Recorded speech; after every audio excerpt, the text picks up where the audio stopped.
पति पत्नी की दिलचस्प कहानी। मुकेश लाल और नीता जी की शादी को 50 साल पूरे हो गए थे। उन दोनों की उम्र भी 75 से ऊपर निकल चुकी थी। दोनों ने अपनी पूरी ज़िंदगी एक दूसरे के साथ काफ़ी हंसी खुशी से बिताई थी। दोनों बिल्कुल दो जिस्म एक जान बनकर जिए थे।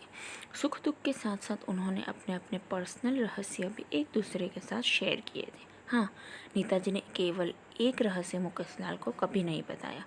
नीता जी ने अपने कपबोर्ड के सबसे ऊपर के खाने में एक जूतों का बॉक्स रखा करती थी, जिसे किसी को भी, यहाँ तक कि खुद अपने पति को भी छूने की मनाही थी। मनाही की सख्त वार्निंग थी। नीता जी ने पति से कह रखा था कि समय आने पर वो उस बॉक्स का राज उन्हें जरूर बताएगी। मुकेश लाल को भी इस बात से कोई परहेज नहीं था। हंसते खेलते कई दशक बीत गए, उम्र ढल गई, शरीर कमज़ोर हो गए और कई बीमारियां हावी हो गई। नीता जी बीमारियों से जूझते जूझते हार मानने लगी। तब अपना आखिरी समय करीब है ये जानकर उन्होंने मुकेश लाल को अपने पास बुलाया और अपने जीवन का वो एकमात्र राज जो उन्होंने कब्र में बंद रखा था, उनको उससे परिचित करवाया।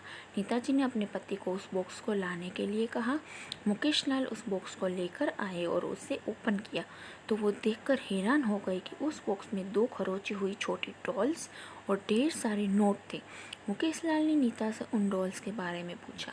नीता जी ने कहा, जब मेरी शादी होने वाली थी तब मेरी दादी ने मुझे समझाया था कि अगर अपनी शादी को लंबे समय तक चलाना चाहती हो तो एक दूसरे से जितनी हो सके आर्ग्यूमेंट्स और शिकायतें कम हो, उसका ध्यान रखना। और उन्होंने उसके लिए मुझे ये डॉल्स का तरीका भी बताया था, जिसमें जब भी मुझे तुमसे कोई शिकायत हो तब एक डॉल को खुरच कर उसे संभाल कर रख लेना। नीता जी की बात सुनकर मुकेश लाल की आंखें भीग गई, क्योंकि पिछले 50 सालों में नीता जी को उनसे सिर्फ 2 बार शिकायतें हुई। ये विचार ही उनके लिए काफ़ी सुखद था।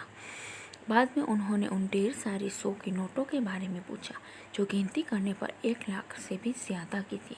नीता जी ने कहा कि ये नोट मैंने तब इस बॉक्स में डाली जब मैंने आपके साथ कोई खुशी या संतोष के पल बिताए।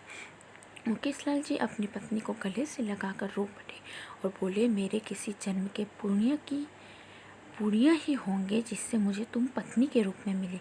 दोस्तों, छोटी सी इस पति पत्नी की प्रेम कहानी में जो पत्नी ने तरीका अपनाया था, अगर हर पति पत्नी अपने जीवन में वही तरीका अपना ले तो हजारों रिश्ते जो छोटी छोटी बातों पर बिखर जाते हैं वो बिखरने से बच जाएंगे।